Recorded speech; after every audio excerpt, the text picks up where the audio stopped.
Next topic acceleration velocity and displacement in SHM. तर SHM मध्ये म्हणजे लिनियर एसएचएम मध्ये एक्सेलरेशन व्हेलॉसिटी आणि डिस्प्लेसमेंटचं इक्वेशन काय असेल ते इक्वेशन आपण डिराइव्ह करणार आहोत. ठीक आहे.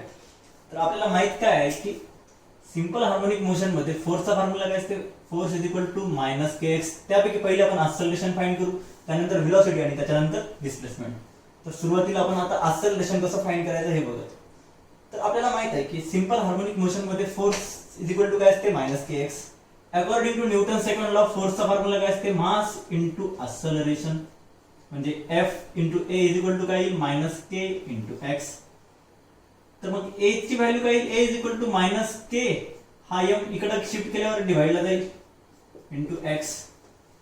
आणि डिफरन्शियल इक्वेशन मध्ये आपण सबस्टिट्यूशन काय केलं होतं, के बाय एम च्या जागेवर आपण काय पुट केलं होतं, ओमेगा स्क्वेअर पुट केला होता, where omega is the angular velocity. Therefore a is equal to काय, या के बाय एम च्या जागेवर मायनस साइन जसं तसं, के बाय एम च्या जागेवर काय पुट करायचं, ओमेगा स्क्वेअर, एक्स तशाच तसं. तर मग एक्सेलरेशनचं इक्वेशन काय आलं आपलं, A is equal to minus omega square X. तर मग ही असेल एक्सेलरेशनची व्हॅल्यू आणि हेच असेल एक्सेलरेशनचं डेरिव्हेशन कशामधलं, लिनियर एसएचएम मध्ये. किंवा सेकंड फॉर्म मध्ये पण आपण करू शकतो. तर एक्सेलरेशन म्हणजे आपल्याला माहित आहे की rate of change of velocity dv by dt. आणि व्ही म्हणजे आपल्याला माहित आहे, व्ही म्हणजे काय असते, dx by dt, rate of change of linear displacement. तर ही जी व्ही ची व्हॅल्यू आहे ते या डीव्ही मध्ये पुट करू. तर मग ए इज इक्वल टू काय, हे डी डी टी जसं तसं या व्ही च्या जागेवर dx by dt, dx by dt. तर मग ए इज इक्वल टू काय, डी टू एक्स अपॉन हे dt into dt, dt square. तर दोन फॉर्म्युले भेटले आपल्याला एक्सेलरेशनचे. तर मग एसएचएम मध्ये, लिनियर एसएचएम मध्ये एक्सेलरेशन काय असेल, A is equal to minus omega square X आणि A is equal to D two x upon DT square. तर ज्यावेळेस क्वेश्चन मध्ये तुम्हाला क्वेश्चन पेपर मध्ये बोर्डला जर क्वेश्चन आला तर विचारू शकते की derive the expression for acceleration velocity and displacement. तर मग एक्सेलरेशनचं म्हणलं तर इथपर्यंत डिराइव्ह करायचं, हे नाही लिहिलं तरी चालते. ठीक आहे, हे इथपर्यंत लिहिलं तरी चालते, दोन्ही पण तेच आहे. ठीक आहे. नेक्स्ट टॉपिक ते म्हणजे काय, व्हेलॉसिटी. तर एक्सेलरेशनचा जे आपल्याला फॉर्म्युला मिळाला, A is equal to minus omega square X. ठीक आहे. तर आपल्याला व्हॅल्यू कोणती भेटली, तर व्हॅल्यू भेटली आपल्याला एक्सेलरेशनची.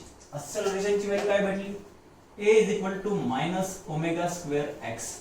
ठीक आहे. तर मग ही जी भेटलेली व्हॅल्यू आहे एक्सेलरेशनची, याचा यूज करून आपण काय करू, व्हेलॉसिटीची व्हॅल्यू फाइंड करण्याचा प्रयत्न करू.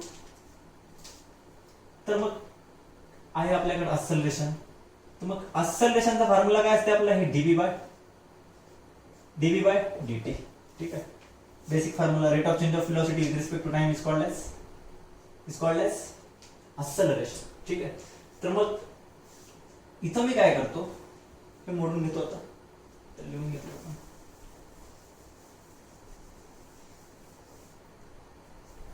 ठीक आहे.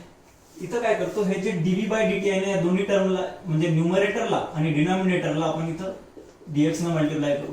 बघा या डीएक्स न मल्टिप्लाय केल्यानंतर काय भेटेल, डीएक्स ने इथं मल्टिप्लाय केलं, डीएक्स ने डिवाइड केलं, मल्टिप्लाय डिवाइड केलं काही प्रॉब्लेम आहे का, काहीच होत नाही. तर मग मी काय करतो, इथं असं लिहितो, डीव्ही बाय डीएक्स एक साइडला लिहितो, म्हणजे हे डीव्ही बाय डीएक्स आणि हे डीटी या डीव्हीच्या डिनॉमिनेटरला नाही लिहिता डीएक्सच्या डिनॉमिनेटरला लिहितो. तर हे काय होईल, डीएक्स अपॉन डीटी. ठीक आहे, काहीच केलं नाही. एक्सेलरेशन म्हणजे डीव्ही बाय डीटी असते हे आपल्याला माहित आहे. त्याच्यानंतर मी काय केलं, या डीव्ही बाय डीटीला डीएक्स ने मल्टिप्लाइड आणि डिवाइड केलं. त्याच्यानंतर मी हे डीव्ही ला इथं डिवाइड केलं डीएक्स न, आणि हे जे डीटी आहे याला या डीएक्स ला डीटी ने डिवाइड केलं. कशासाठी केलं, तर हे डीएक्स बाय डीटी म्हणजे काय असते आपल्याला माहित आहे, व्हेलॉसिटी म्हणजे काय असते, डीएक्स बाय डीटी. तर मग आपल्याला ए ची व्हॅल्यू भेटली, हे डीएक्स बाय डीटी म्हणजे काय, व्ही. तर मग आधी व्ही लिहितो, V dv by dx. He value कशाची भेटली, एक्सेलरेशनची. ठीक आहे. आपल्याला ही तर बघा एक्सेलरेशनचा कोणता फॉर्म्युला माहित आहे, A is equal to minus omega square X आहे ते. तर मग हे minus omega square upon X is equal to काय होईल, व्ही डीव्ही बाय डीएक्स झालं. किंवा याला आपण असं पण लिहू शकतो, आधी व्ही डीव्ही बाय डीएक्स लिहितो मी, इज इक्वल टू हे व्ही डीव्ही बाय डीएक्स म्हणजे काय, एक्सेलरेशन. आणि या एक्सेलरेशनची व्हॅल्यू काय आपली, मायनस ओमेगा स्क्वेअर एक्स ही व्हॅल्यू इथं पुट करू. तर मग मला सांगा की v dv by dx is equal to काय भेटलं आपल्याला, मायनस ओमेगा स्क्वेअर एक्स. तर हे जे डीएक्स आहे हे या साईडला नेतो, तर या साईडला काय होईल, v dv is equal to minus omega square x dx. बघा हे व्ही डीव्ही आहे, हे एक्स डीएक्स आहे. ठीक आहे. तर मग आपल्याला माहित आहे इंटिग्रेशन केलं तर इंटिग्रेशन आपल्याला भेटेल. तर इंटिग्रेशन तुम्हाला मी वेक्टर्स मध्ये मॅथमॅटिकल कॅल्क्युलस नावाचा एक पोर्शन होता, त्याच्यामध्ये तुम्हाला इंटिग्रेशन शिकवले होते. ठीक आहे. आपल्याला माहित होतं की इंटिग्रेशन ऑफ एक्स डीएक्स काय असते तर एक्स स्क्वेअर बाय 2. तर हे फॉर्म्युले जे होते तर तेवढे लक्षात नाही राहिले तरी चालते. तुम्ही जर नॉन मॅथचे असेल तर फक्त काय करावं लागेल की जिथं इंटिग्रेशनचे फॉर्म्युले यूज करेल मी तर ते इंटिग्रेशन कसं आलं हे न लक्षात ठेवता तुम्ही डायरेक्ट पाठच करा. आणि जे मॅथमॅटिक्स ज्याचं मॅथमध्ये इंटिग्रेशन झालेलं आहे, डेरिव्हेटिव्ह इंटिग्रेशन झालं येते तर त्याच्यासाठी खूप इझी आहे. ठीक आहे. पण तुमचं मला वाटत नाही की इंटिग्रेशनचा पोर्शन झालेला असेल, तर त्यामुळे तुम्ही काय करा की फक्त हे जे काही मी प्रोसेस करतो ना, तर मग हीच प्रोसेस तुम्हाला लर्न करावं लागेल. दोन गोष्टी असते, एक तर समजून शिकणे आणि दुसरी म्हणजे लर्न करणे. तर मग तुम्हाला समजलं असतं, पण समजलं केव्हा असतं जेव्हा तुम्हाला इंटिग्रेशन आलं. पण इंटिग्रेशन ज्यांना माहित नाही त्यांनी काय करायचं, तर मी जे हे मेथड फॉलो करायला ना, तर ही मेथड तुम्ही फॉलो करा, तुम्हाला कोड मिळेल. ठीक आहे. तर मग दोन्ही साईडला जर इंटिग्रेट केलं तर मी काय होईल, हे integration v dv is equal to integration of minus omega square x dx. काहीच नाही, दोन्ही साईडला इंटिग्रेट केलं. व्ही डीव्हीचं इंटिग्रेशन काय होतं, एक्स डीएक्सचं काय होतं v square x square by 2. तर मग इथं व्ही डीव्ही आहे, तर मग याचं काय व्ही स्क्वेअर बाय 2 आलं is equal to minus omega square. हे तर कॉन्स्टंट आहे, कारण की इथं integration x with respect to dx find करायला आपण. ठीक आहे. तर मग त्याच्यामुळे एक्सचं इंटिग्रेशन काय, एक्स डीएक्स इंटिग्रेशन हे मायनस ओमेगा स्क्वेअर जसं तसं. एक्स डीएक्सचं इंटिग्रेशन काय ते x square by 2 x square by 2. आणि लक्षात घ्या की इथं बाउंड्री कंडिशन्स यूज करायच्या. बाउंड्री कंडिशन्स यूज करताना आपण इथे कॉन्स्टंट घेत असतो. म्हणजे हे इंटिग्रेशन तर झालं आपलं, पण जे डिफरन्शियल इक्वेशन आहे, डिफरन्शियल इक्वेशन मध्ये आपण मॅथमॅटिक्स मध्ये आहे ते तुम्हाला कळून ज्यावेळेस तुमचं मॅथ मध्ये डिफरन्शियल इक्वेशन होईल तेव्हा. तर इथं जेव्हा हे असं इंटिग्रेशन येईल तेव्हा आपण एक कॉन्स्टंट ऍड करतो त्याच्यामध्ये प्लस सी. ठीक आहे. कशामुळे, तर हे डेफायनाइट इंटिग्रेशन केलं नाही आपण इथं. ठीक आहे. डेफायनाइट इंटिग्रेशन घेतलं असतं तर कॉन्स्टंटची काही आवश्यकता नव्हती. म्हणजे इथं काही लिमिट आहे का नाही, मग लिमिट असते तर इथं कॉन्स्टंट घ्यायची आवश्यकता नसते. ठीक आहे. तर मग आन्सर तर तेवढा आलं. फक्त लक्षात घ्यायचं की इंटिग्रेशन ज्यावेळेस आपण कराल ना त्यावेळेस प्लस कॉन्स्टंट करायचं. राईट साईडला काय करायचं, प्लस कोणता तरी कॉन्स्टंट लिहायचं. ठीक आहे. ज्या वेळेस इंटिग्रेशन येईल, हे व्हीडीव्हीचं इंटिग्रेशन तर आपण आपल्या जशा ज्या फॉर्म्युल्याला जे फॉर्म्युले होते आपल्या इंटिग्रेशन त्यांनाच फाइंड केलं. त्याच्यानंतर minus omega square x dx integration आपल्या फॉर्म्युल्यालाच फाइंड केलं. फक्त इथं प्लस सी जे आलं ना, तर प्लस सी तुम्हाला लक्षात जर नाही आलं तर फक्त लक्षात ठेवायचं की इंटिग्रेशनचा जेव्हा आन्सर येईल ना तेव्हा राईट साईडला प्लस कॉन्स्टंट ऍड करायचा. ठीक आहे. एवढं लक्षात ठेवलं तरी चालेल. तर मग बघा आता या कॉन्स्टंट सी ची आपल्याला व्हॅल्यू माहित करावं लागेल. त्या कॉन्स्टंट सी ची व्हॅल्यू, तर मग कॉन्स्टंट सी ची व्हॅल्यू कशी फाइंड करायची, तर मग कॉन्स्टंट सी ची व्हॅल्यू फाइंड करण्यासाठी आपण बाउंड्री कंडिशन यूज करतो. बाउंड्री कंडिशन म्हणजे काय, आपला पार्टिकल लिनियर एसएचएम परफॉर्म करायला तर ही त्या पार्टिकलची मेन पोझिशन असेल. ठीक आहे. तर पार्टिकल एकदा या साइड पर्यंत इथपर्यंत जाईल, पुन्हा मग तो पार्टिकल परत येईल मेन पोझिशनला, पुन्हा परत लेफ्ट साइडला जाईल, पुन्हा परत इथे येईल. ठीक आहे. तर मग ह्या जे दोन पोझिशन असतात, या दोन पोझिशनला आपण काय म्हणतो एक्स्ट्रीम पोझिशन. ही आणि ही काय असेल एक्स्ट्रीम पोझिशन. तर लक्षात घ्या की ज्या वेळेस पार्टिकल मेन पोझिशन पासून तर एक्स्ट्रीम पोझिशनला जाईल, म्हणजे इथं जाईल, इथं ओ घेतो मी, इथं ए घेतो, इथं बी. तर एक्स्ट्रीम पोझिशन कोणत्या आहेत, तर ए आणि बी या एक्स्ट्रीम पोझिशन. जर पार्टिकल ओ पासून तर ए पर्यंत गेला तर या साइडचं डिस्प्लेसमेंट काय असेल प्लस एक्स. ठीक आहे. इकडल्या साइडचं डिस्प्लेसमेंट आपण काय घेतो मायनस एक्स.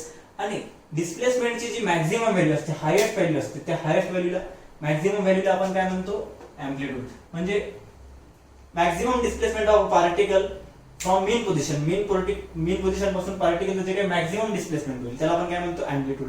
या डेफिनेशन आपल्याला नंतरच्या व्हिडिओज मध्ये बघायचंच आहे. तर म्हणजे पार्टिकल जेव्हा ए पोझिशनला जाईल ना तर त्यावेळेस त्याचं मॅक्झिमम डिस्प्लेसमेंटची व्हॅल्यू किती असेल, एक्स इज इक्वल टू ए. इकडे असेल तर प्लस ए, आणि या ठिकाणी या दुसऱ्या मेन पोझिशन बी पोझिशनला पार्टिकलचं मॅक्झिमम डिस्प्लेसमेंट किती असेल, X is equal to minus A, म्हणजे ही व्हॅल्यू असेल. ठीक आहे. आणि ज्यावेळेस पार्टिकल मेन पोझिशनला असेल इथं, तर मग मेन पोझिशनला पार्टिकलचं काही डिस्प्लेसमेंट होईल का, नाही. तर मग मेन पोझिशनला पार्टिकलचं डिस्प्लेसमेंट किती असेल, एक्स इज इक्वल टू 0. ठीक आहे. मेन पोझिशनला पार्टिकलचं डिस्प्लेसमेंट किती असेल, एक्स इज इक्वल टू 0. तर मग आता आपल्याला ह्या बाउंड्री कंडिशन्स यूज करायच्या आहेत. कोणत्या बाउंड्री कंडिशन्स, तर ज्यावेळेस पार्टिकल एक्स्ट्रीम पोझिशनला असेल, तर एक्स्ट्रीम पोझिशनला असेल तर पार्टिकलचं डिस्प्लेसमेंट काय राहणार आहे, एक्स इज इक्वल टू ए. काय असेल, एक्स इज इक्वल टू ए. त्यानंतर पार्टिकल ज्या वेळेस एक्स्ट्रीम पोझिशनला असते ना त्यावेळेस त्या पार्टिकलची व्हेलॉसिटी 0 होते. कशामुळे 0 होते व्हेलॉसिटी मला सांगा. पार्टिकल इथून निघाला आणि एक्स्ट्रीम पोझिशनला गेला. जर समजा इथं याची व्हेलॉसिटी 0 राहिली नसती तर पार्टिकल समोर गेला असता ना. पण पार्टिकल एक्स्ट्रीम पोझिशन पासून परत यायला म्हणजे एक्स्ट्रीम पोझिशनला पार्टिकलची व्हेलॉसिटी काय होईल 0 होईल. तर मग इथं बाउंड्री कंडिशन्स कोणत्या यूज करायच्या की ऍट एक्स्ट्रीम पोझिशनला म्हणजे या पोझिशनला x ची म्हणजे डिस्प्लेसमेंटची व्हॅल्यू काय असेल a आणि व्हेलॉसिटीची व्हॅल्यू किती असेल तर 0. तर या दोन गोष्टी आपल्याला सबस्टिट्यूट करून हे न्यूमेरिकल आपल्याला सॉल्व्ह करायचं आहे. हे डेरिव्हेशन आपल्याला सॉल्व्ह करायचं आहे. ठीक आहे, लक्षात आलं असेल. मग टाकू आपण व्हॅल्यूज आणि c ची व्हॅल्यू फाइंड करण्याचा आपण प्रयत्न करू. ठीक आहे, सुरू आहे आपला व्हिडिओ.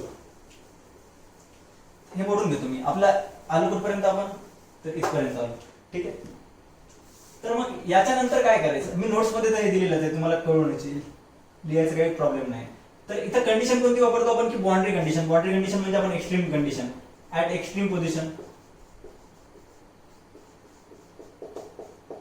एक्स्ट्रीम पोझिशनला व्हेलॉसिटीची व्हॅल्यू किती राहणार आहे आपली 0 आणि x ची व्हॅल्यू काय राहणार आहे प्लस मायनस a. म्हणजे राईट साइडला असेल तर प्लस a अँप्लिट्यूड x ची व्हॅल्यू राहील मॅक्झिमम डिस्प्लेसमेंट आणि लेफ्ट साइडला जर लेफ्टच्या एक्स्ट्रीम पोझिशनला असेल तर मायनस a. तर मग इथं काय येईल मी x ची व्हॅल्यू प्लस मायनस a. म्हणजे सरळ सरळ या इक्वेशन मध्ये v ची व्हॅल्यू 0 पुट करायची आणि x ची व्हॅल्यू a पुट करायची म्हणजे आपल्याला c ची व्हॅल्यू फाइंड करता येईल. तर मग v ची व्हॅल्यू जर 0 पुट केली तर काय होईल 0/2 is equal to minus omega square into x च्या जागेवर काय पुट करायचं a. म्हणजे काय हे प्लस इथं लक्षात घ्या प्लस टाका की मायनस टाका. प्लस मायनसचा स्क्वेअर काही प्लसच येईल ना. स्क्वेअर नेहमी प्लस येते. निगेटिव्ह नंबर असो की पॉझिटिव्ह नंबर असो. म्हणजे इथं प्लस a घ्या किंवा मायनस a घ्या. इथं x स्क्वेअर आहे म्हणजे इथं व्हॅल्यू काही a स्क्वेअर येईल. ठीक आहे, लक्षात आलं. सरळ सरळ x च्या जागेवर a पुट केलं तर मग x आहे का इथं नाही x स्क्वेअर आहे तर मग x च्या जागेवर काय होतं a तर मग a चा स्क्वेअर होईल. ठीक आहे, omega square a square divided by 2 plus c. ठीक आहे, आता बघा हे 0/2 म्हणजे 0 व्हायला आहे. ठीक आहे, तर हे c ला मी राईट साइडला ठेवतो. हे minus omega square a square by 2 इकडे मायनस आहे. इकडे आल्यावर काय होईल प्लस म्हणजे c ची व्हॅल्यू काय भेटेल omega square a square divided by 2. c ची व्हॅल्यू काय भेटली आपल्याला omega square a square divided by 2. ही जी व्हॅल्यू c ची भेटली ही या इक्वेशन मध्ये पुट करू आपण. मग या इक्वेशन मध्ये पुट केल्यावर काय भेटेल हे बघा v square by 2 is equal to minus omega square x square by 2 plus c च्या जागेवर कोणती value omega square a square by 2. ठीक आहे, 2 न सगळ्या या इक्वेशनला मल्टिप्लाय केलं तर याला 2 न मल्टिप्लाय केलं तर काय होईल हे v स्क्वेअर. याला 2 न मल्टिप्लाय केलं तर मायनस ओमेगा स्क्वेअर. हे 2 कॅन्सल होतील x square plus omega square a square. ठीक आहे, या इक्वेशनला 2 न मल्टिप्लाय केल्यावर तर लक्षात घ्या इथं v square is equal to काय या दोघांमधला कॉमन घेतो मी ओमेगा स्क्वेअर. ठीक आहे, ओमेगा स्क्वेअर कॉमन घेतला. इथं काय उरलं मायनस x स्क्वेअर. काय उरलं मायनस x स्क्वेअर. इथं काय उरलं प्लस a स्क्वेअर. ठीक आहे, तर मग v square is equal to काय ओमेगा स्क्वेअर. आता काय करतो पहिले a स्क्वेअर लिहितो मी. x मायनस 3 लिहा किंवा मायनस 3 प्लस x लिहा. दोन्ही सारखंच असते ना. तर तसं पहिले इथं काय करतो ब्रॅकेट मधला a स्क्वेअर लिहितो आणि मायनस x स्क्वेअर नंतर लिहितो मी. ठीक आहे, हे झालं इक्वेशन v स्क्वेअरचं. हे v स्क्वेअर ची व्हॅल्यू आहे. तर v ची व्हॅल्यू काय येईल plus minus square root plus minus दोन्ही येईल ना पॉझिटिव्ह निगेटिव्ह. मग प्लस मायनस ओमेगाचं स्क्वेअर रूट ओमेगा. आता याचा स्क्वेअर रूट काय येईल तर under root a square minus x square. हे झालं व्हेलॉसिटीचं इक्वेशन. कशाचं इक्वेशन झालं व्हेलॉसिटीचं. कशामधलं लिनियर एसएचएम मधलं. हे कशावरून फाइंड केलं आपण तर या एक्सेलरेशनचा जे आधी फाइंड केलं ना त्या एक्सेलरेशनला आपण इंटिग्रेट केलं. एक्सेलरेशनला इंटिग्रेट केलं तर आपल्याला काय भेटलं व्हेलॉसिटी भेटली. आता हे जे व्हेलॉसिटीचं इक्वेशन आहे या व्हेलॉसिटीच्या इक्वेशनला आपण इंटिग्रेट करू. व्हेलॉसिटीला इंटिग्रेट केल्यावर काय भेटेल आपल्याला डिस्प्लेसमेंट भेटेल. ठीक आहे, तर मी 1 मिनिटाचं पुन्हा सांगतो जेणेकरून तुम्हाला काय हवं झालं ते पुन्हा एकदा कळेल. तर बाउंड्री कंडिशनचे मी सांगितलं ना ते लक्षात ठेवायचं की एक्स्ट्रीम पोझिशनला व्हेलॉसिटी काय असेल 0 असेल आणि एक्स्ट्रीम पोझिशनला डिस्प्लेसमेंट किती असेल तर मॅक्झिमम व्हॅल्यू. डिस्प्लेसमेंटची मॅक्झिमम व्हॅल्यू एसएचएम मध्ये त्याला काय म्हणतो आपण अँप्लिट्यूड म्हणजे a एवढी असेल. ठीक आहे, तर बघा व्हेलॉसिटीचा फॉर्म्युला काय सॉरी असेलरेशनचा फॉर्म्युला काय आपला, rate of change of velocity with respect to time dv by dt. तर मग आपण इथं काय केलं, तर हे जे a is equal to dv by dt असेल किंवा a इज इक्वल टू, पहिले फॉर्म्युला यूज करू आपण, म्हणजे a इज इक्वल टू आपला फॉर्म्युला काय आला मायनस ओमेगा स्क्वेअर x, आणि a म्हणजे असेलरेशन म्हणजे काय असते dv बाय dt. तर मग dv by dt is equal to काय येईल मायनस ओमेगा स्क्वेअर x. ठीक आहे, इथं काय केलं आपण लेफ्ट साइडला dv बाय dt याला मल्टिप्लाय केलं dx न आणि डिवाइड केलं dx न, म्हणजे काही फरक पडला का नाही. 2 न मल्टिप्लाय केलं 2 ने डिवाइड केलं, तसं dx न मल्टिप्लाय केलं dx न डिवाइड केलं इज इक्वल टू काय होईल मायनस ओमेगा स्क्वेअर x. त्यानंतर हे जे dv बाय हे dx ला इकडे लिहिलं dv बाय dx, आणि हे जे dt आहे इकडे लिहिलं dx by dt is equal to minus omega square. Light गेली, व्हिडिओ पॉज करावा लागते.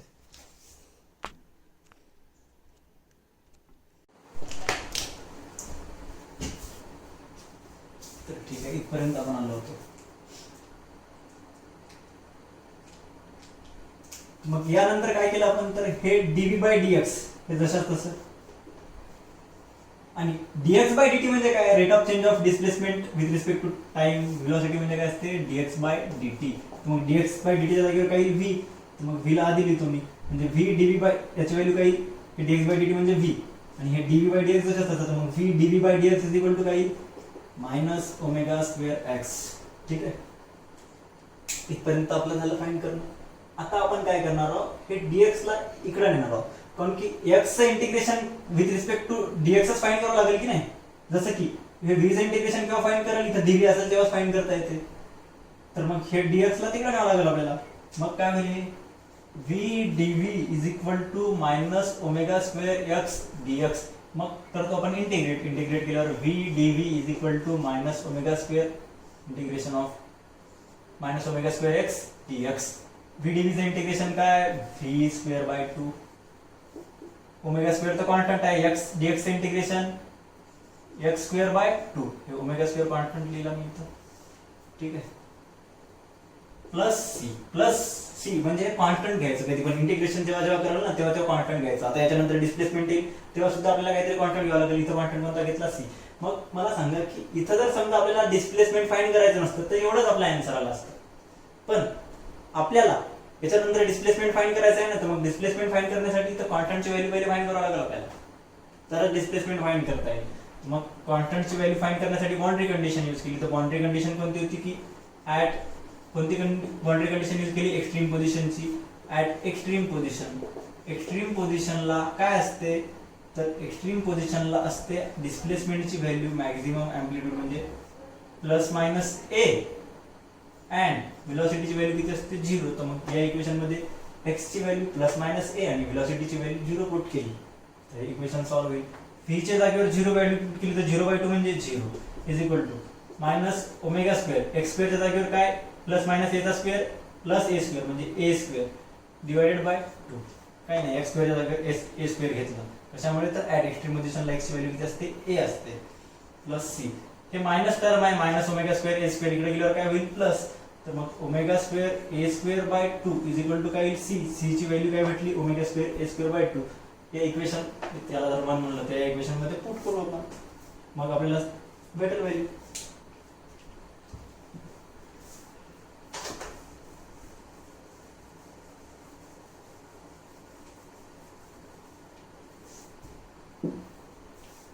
ठीक आहे, आलं. तर मग सी ची व्हॅल्यू पुट केल्यानंतर हे काय होईल V square by 2 is equal to minus omega square x square by 2 plus c ची व्हॅल्यू काय omega square A square by 2 cancel केले म्हणजे 2 न मल्टिप्लाय केलं सगळ्या साईडला. तर मग हे काय होईल V square is equal to दोघात कॉमन घेतला याला असं लिहू आपण V square is equal to minus हे आधी लिहिण्यापेक्षा हे लिहू आधी ओमेगा स्क्वेअर ए square minus omega square x square. तर मग या दोघातून कॉमन काय काढलं ओमेगा स्क्वेअर. हे काय होईल ए स्क्वेअर मायनस एक्स स्क्वेअर. हे स्क्वेअरची व्हॅल्यू आहे व्ही स्क्वेअरची, तर व्ही काय लिहिलं स्क्वेअर रूट घेतल्यावर प्लस मायनस ओमेगाचं स्क्वेअर रूट ओमेगा स्क्वेअरचं square root omega under root a square minus x square. हे झालं necessary equation for velocity in SHM. SHM मधलं हे व्हेलॉसिटीचं इक्वेशन झालं. ठीक आहे, आणि या इक्वेशन मध्ये ठीक आहे नंतर बघू आपण ते मॅक्झिमम आणि मिनिमम व्हॅल्यू कशी फाइंड करायची व्हेलॉसिटीची, डिस्प्लेसमेंटची आणि एक्सेलरेशनची. पहिले जनरल इक्वेशन काय आलं आपलं, v is equal to plus minus omega under root a square minus x square. आता या इक्वेशनचा यूज करून डिस्प्लेसमेंट फाइंड करू. तर सेकंड फॉर्म्युला कोणता भेटला आपल्याला, सेकंड इक्वेशन कशाचं भेटलं, velocity is equal to plus minus omega under root a square minus x square. हे झालं सेकंड इक्वेशन. ठीक आहे, आता त्याचा यूज करून आपण थर्ड इक्वेशन सॉल्व्ह करू. ते म्हणजे डिस्प्लेसमेंटचं. तर व्हीचा इक्वेशन, व्हीचा फॉर्म्युला काय भेटला आपल्याला, omega under root a square minus x square. ठीक आहे, व्हेलॉसिटी म्हणजे काय असते, rate of change of displacement dx by dt is equal to omega under root a square minus x square. हे बघा, ही टर्म एक्स स्क्वेअरची टर्म आहे, ही एक्स स्क्वेअरची टर्म आपण dx च्या साईडला आणली तर त्याला इंटिग्रेट करता येईल. म्हणजे काय करावं लागेल आपल्याला, ही जी टर्म आहे या टर्मला इकडे शिफ्ट करावं लागेल आणि dt ला राईट साईडला शिफ्ट करावं लागेल. ते बघा, हे dx जशाच तसं. तर हे under root a square minus x square ओमेगाला मल्टिप्लायला इकडे गेल्यावर काय होईल, डिवाइडला, म्हणजे 1 upon under root a square minus x square होईल. इज इक्वल टू काय राहील, हे ओमेगा जशाच तसं आणि dt त्याला मल्टिप्लाय ओमेगा dt. मग याला इंटिग्रेट करावं लागेल. Integration of 1 upon a square minus x square into dx is equal to काय होईल, इंटिग्रेशन ऑफ ओमेगा dt. तर लक्षात घ्या की आता तुम्हाला इंटिग्रेशन तर येत नाही, पण आपल्याला काही नाही, दोनच इंटिग्रेशन माहित ठेवायचे, ते म्हणजे इंटिग्रेशन ऑफ v dv आणि इंटिग्रेशन ऑफ x dx, जे आपण व्हेलॉसिटी फाइंड करताना होतं. तर इंटिग्रेशन v dv चं काय होतं, v स्क्वेअर बाय. ठीक आहे, तसंच इथं आता integration of under root a square minus x स्क्वेअरचं इंटिग्रेशन काय असते, तर साइन इनवर्स ऑफ, याचं इंटिग्रेशनचा फॉर्म्युला आहे sine inverse of x by a. तुमच्या मॅथमॅटिक्सच्या सरला विचारा इंटिग्रेशन कसं काय ते, मग तुम्हाला इंटिग्रेशन शिकवतील. आणि जर नॉन मॅथ वाले असेल तर डायरेक्ट पार्ट ठेवायचं की integration of 1 upon under root a square minus x स्क्वेअरची व्हॅल्यू काय असते, तर sine inverse x by a. आणि ओमेगा dt, इथं ओमेगा तर कॉन्स्टंट आहे, इथं टी ची टर्म आहे का नाही, म्हणजे काहीच नाही, म्हणजे 1 आहे. तर 1 dt चं इंटिग्रेशन काय येते, टी. मग हे काय, ओमेगा कॉन्स्टंट 1 dt चं इंटिग्रेशन टी. मी काय सांगितलं इंटिग्रेशन मध्ये, हे डेफाइनेट इंटिग्रेशन घेतलं का आपण, नाही. तर मग डेफाइनेट इंटिग्रेशन नसेल तर इथं आपल्याला कॉन्स्टंट घ्यावं लागेल. ठीक आहे, मग कॉन्स्टंट इथं कोणता घेतो आपण, तर अल्फा घेऊ. पहिले सी घेतला, इथं कॉन्स्टंट आपण अल्फा घेतो, किंवा बुकमध्ये काही बुकमध्ये अल्फा आहे, काही बुकमध्ये फाय घेतलेला आहे. ठीक आहे, तर मग हे भेटलं आपल्याला इक्वेशन. हे साइन इनवर्स आहे, साइन इकडे गेल्यावर काय होईल, इथं साइन इनवर्स आहे, तिकडे गेल्यावर साइन होईल, त्याचा इनवर्स जाईल.